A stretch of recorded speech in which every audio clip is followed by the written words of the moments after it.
You know, a second Niger Bridge appeared to be a paper tiger, but now it's reality. President Muhammadu Buhari ordered the inauguration of the bridge by midnight on Thursday, that's yesterday. Minister of Works Babatunde Fashola, SAN, disclosed that the bridge was envisioned to save lives and alleviate poverty occasioned by waste of man-hours resulting from gridlock on the first bridge. Now, barring a nightmare from the so-called unknown gunmen, it should be a Merry Christmas for revelers and homecoming townsfolk this Christmas. Emeka, right? Wrong? Well, in fairness to them, I want to commend the Buhari administration for at least bringing to realization this bridge. But I would like to say that the comments of the minister, Mr. Babatunde Fashola, were somehow, I think he was just playing on words, because he said that time lost in traffic results in multidimensional poverty. We thank him. But I want to ask him a question. The road flows from Delta State into Obosi in Anambra State. So you can turn left to Onitsha. When you go down some kilometers, you'll find some huge craters around Tazan, Onitsha-Owerri Road. If you turn right towards Owerri, you get to Ngbidi. It's a terrible situation. Traffic, people stay in traffic for hours on all those places. Why not also? I thought he would have fixed that Onitsha-Owerri Road because of the yield tide. So when you are trying to ease the flow of traffic across the Niger Bridge, don't create another one. It should not be that, okay, people blow over the Second Niger Bridge quickly, and then they get to Ngbidi. All the time they thought they had saved is wasted. Yeah. So these are the things they need to, when we keep talking about the state of federal roads in the Southeast, it's part of it. Look into these things. The youth tide is here.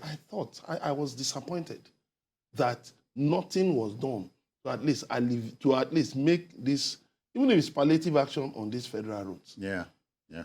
We deserve it, because the traffic at this time will be huge. So there's still time for them to do something. That around that Tazan Junction at Onitsha, and then around Okpoko Junction, Ngbidi, and some other places, something can still be done. So Paul, it's not yet Uhuru, but we're saying it can be better. Yes, it's not yet Uhuru, but we should still appreciate them for what they have done without undermining the concerns raised by Emeka. Yeah, they are genuine concerns. Are you enamored of the warning by the federal government over speeding and all that? Well, of course, it's normal for them to talk about overspeeding, to want people not to overspeed and all of that. But for me, that should not be what should worry us. The vehicular density that would be on that road is a potential invitation to bandit attacks. I hope security will be put in place. Because sometimes when you put up infrastructure and then a blessing becomes a curse, I can't forget the train from the rail track from Abuja to Kaduna. When it was not there were no attacks along that. Of course, there was no rail track, there was no rail, of course. But when the train started functioning, there were attacks. Before that major one that got everybody, very sad, and because of kidnapping, there were attacks. There was an attack carried out at Rigasa, and then we were caught napping and we didn't do anything. Now they are talking about putting up security, surveillance, and all of that. I hope that this kind of thing will also be done with that bridge. It is not when we've heard of it may seem like I'm pessimistic, but once beaten, twice shy. In fact, we have been beaten several times over. I don't know how many times we have been beaten. What I mean is that there have been serious criminal bandit attacks in the Southeast. Now, so there's nothing reassuring here that, okay, you have built a bridge.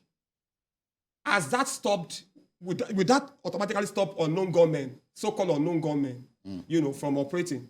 So there must be security security put in place, because a lot of people will be traveling.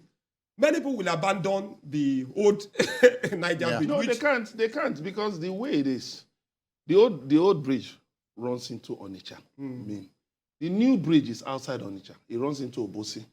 So if you are going to Enugu or Ebonyi, you don't need to go through the Second Niger Bridge, because Second Niger Bridge takes you towards Imo, Akwa Ibom, Cross River, and all of that. But this other one, and then the trucks will also be on that. On the existing. And there are Asaba people doing business in Onitsha, so they need the old bridge. But the old bridge and the new bridge. Let me tell you one interesting thing. You see, some of this development, that's why it's good for government to always do things consciously to boost development. I want to tell you that some of these projects have actually boosted property values in some of these places. You see, look at Asaba. Property is lucrative in Asaba. Yeah. Look at Ibuzo, through which the approach passes. You will see that it will boost property values in Ibuzo.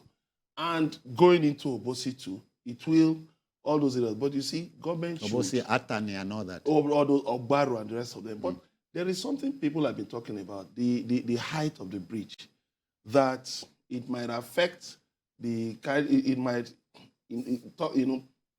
might hinder the marine traffic to Onitsha River Port. You know, it's after the existing bridge. People have been talking about it.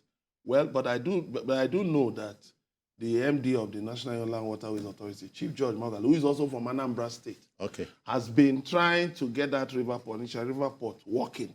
So I want to, and then going up to Lokoja and all those other places in the north, I want to believe everything should be considered so that the investment put into, even though there's a toll bridge, people are also talking about that why would you toll this one and others, Lagos by Express and others. But I know I've seen the federal government has said it will toll some of these roads. So what I want to believe is that whatever investment has been put into this bridge, everything should be considered to make it a project